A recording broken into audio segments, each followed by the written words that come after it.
What evidence is there? What is that line of thinking? What is that chain of evidence? What have we consistently observed in multiple studies, including the NDERF study, that leads me to believe that? And I think it's those 9 lines of evidence that, to me, personally, are compelling evidence that we all are going to have an afterlife, that is something that we're all going to experience. Our consciousness, who we are, is going to survive our bodily death. And we're going to go on into an afterlife which so many near-death experiencers have heard from call it their real home.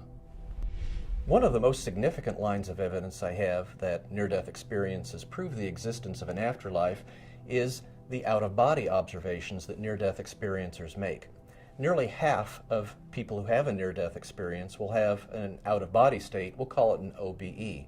During that time, their consciousness rises up, and usually from an area above their body, they can observe both their own body, often frantic resuscitation efforts, and other earthly ongoing events going on, again at a time that they're often clinically dead.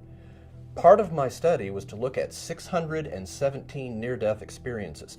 We found 287 of those near-death experiences involved observations of earthly, everyday events at this time when they were unconscious or dead.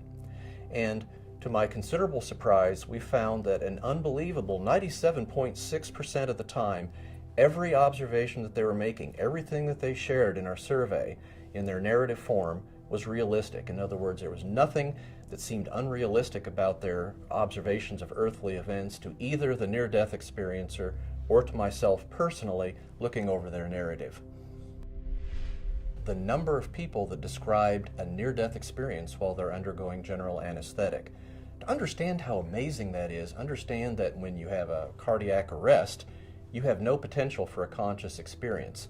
But also, when you're under general anesthesia, you're under a blanket of complete sleep. You have no potential to have any kind of memory, any kind of conscious awareness because of the general anesthesia. But put the two together, if you will, there's doubly no reason for you to have any memory or any conscious experience. And yet, that is when these near-death experiencers describe their experience.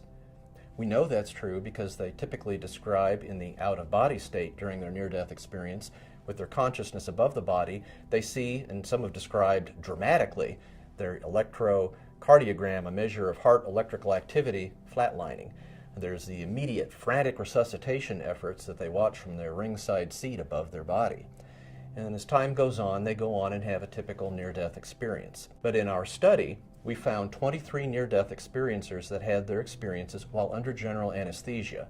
I compared 33 elements of the near-death experience to other NDEs, that being experiences not associated with general anesthesia. And the conclusion, the take-home lesson from my study was the two groups of near-death experiences are essentially identical. Absolutely amazing. Near-death experiences happen, and they are typical near-death experiences, even if they occur under general anesthesia. To me personally, I am astounded when I encounter near-death experiences that occur in the blind that involve vision, but especially near-death experiencers in those born blind.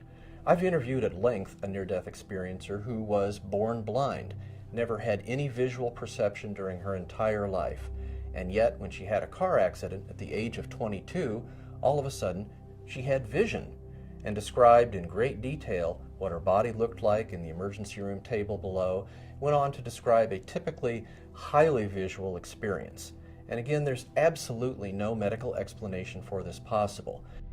In my research, I found that a fully 96% of the time near-death experiencers described meeting familiar beings that they knew from their earthly life, that these beings were deceased at the time of the near-death experience.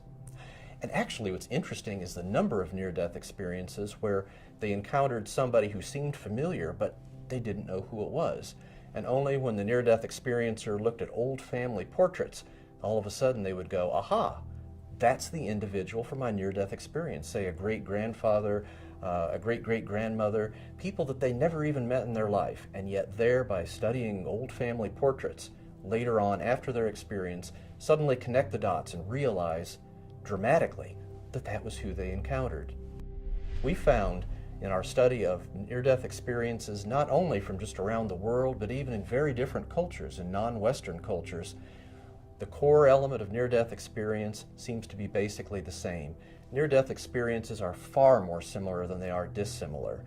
It's amazing to think, whether you're an Arab in Saudi Arabia or a Hindu in India or a Christian in the United States, the core NDE experience, what happens when you nearly die, that elements of the near-death experience all seem to be the same. This puts me out, if you will, a little bit on a limb. Here I am as a physician who's actually studied near-death experiences and making an amazing claim that the evidence is so strong that certainly to me it proves the existence of an afterlife. For thousands of years, the great religions have said, take on faith that we have life after death. Take on faith that there's more than just what you see and live in our earthly existence, that you are more, that you are a magnificent being that lives on and on after you die. And the incredible thing is, for thousands of years, that message of faith, every shred of research I have, is validated. In other words, it seems to be true, that there really is life after death.